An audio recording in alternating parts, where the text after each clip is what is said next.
Hello, and welcome to the SWARP podcast, where aging, wellness, and wisdom intersect. I am Maggie, your host, and delighted to have you on. If you are a new listener, welcome.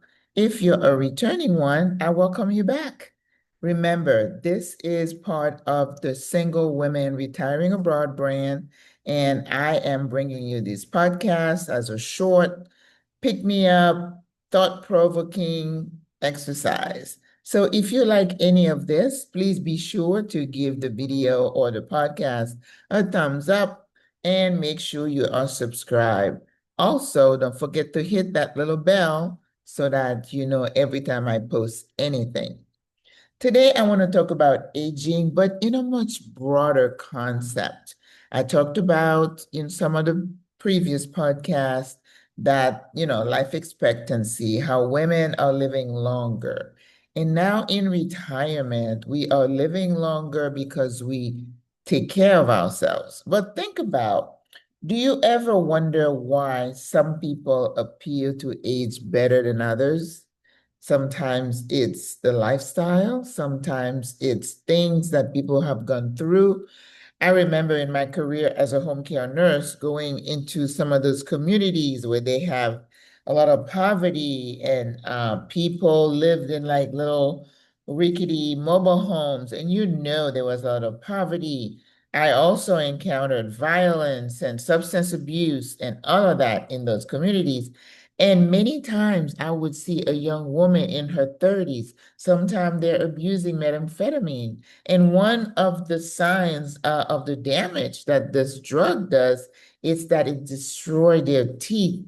And I could pick those girls out, those young ladies out from a crowd. It's like, up, here's a user, up, here's a user. Because, as a nurse, we over time develop this acuity where we can kind of figure that something is wrong with someone even before they even say anything, before we put a stethoscope on them. I can look at somebody the other day. I met someone and she was talking to me and her breath was kind of short and rapid. I was like, I bet you she's got something going with her heart.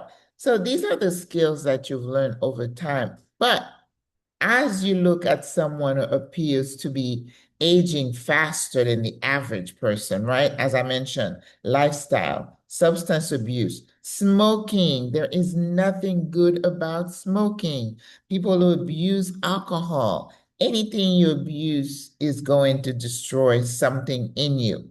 But our appearance, and of course, we know aging, you age from the inside out, right? Because if things are going well on the inside, it is going to infuse through your skin, through your appearance.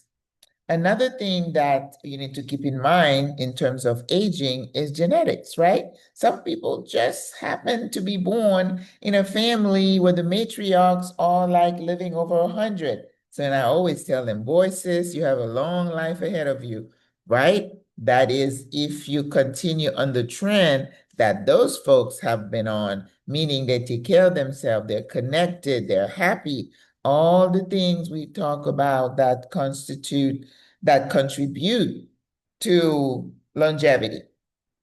But also, there are some other things that people engage in that does not bode well for them in terms of aging.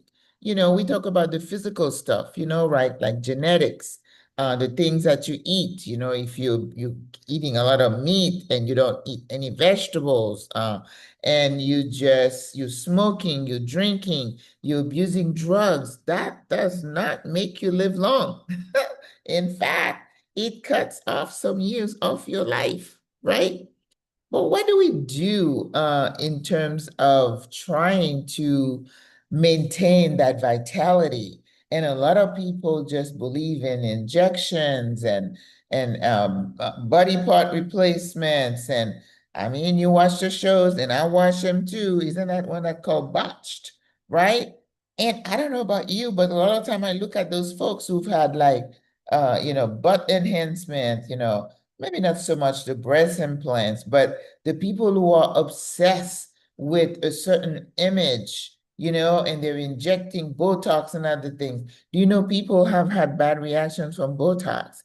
And it just looks so fake. I'm sorry, a lot of it does not look natural. And I know it's a psychological issue that people feel they need to constantly enhance. Wouldn't it be easier to just work with what God has given you, improve on it, right? Use natural stuff on your face.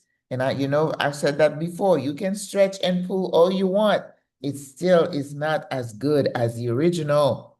Never, ever. So don't get caught up on in that. Eat well. If you keep feeding your body lots of fruits and vegetables and the right nutrients, it's going to exude on your face. Your face will clear out. And especially if you do some intermittent fasting or some fasting and drink lots of water, lots of green tea, go out there and get some vitamin D. Don't burn yourself and become, leather skin. People who work in farms or out there all day without protection, the skin gets tough. I have seen it. As a nurse, I have seen it and I can just pick them out.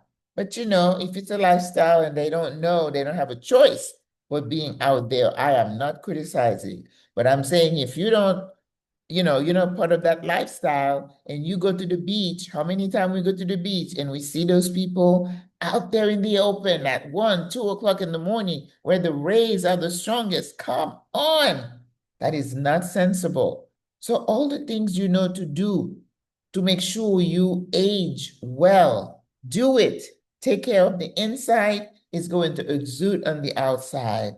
And there is a lot more we can say about that because it's not just what you eat that's going to make you live well. Let's continue this conversation. I always like to make you think and go out there and take inventory because this is the first step in on your health journey. All right? Go out there, be a good human, a healthy human. And I will talk to you tomorrow. Au revoir. À la prochaine. Bye.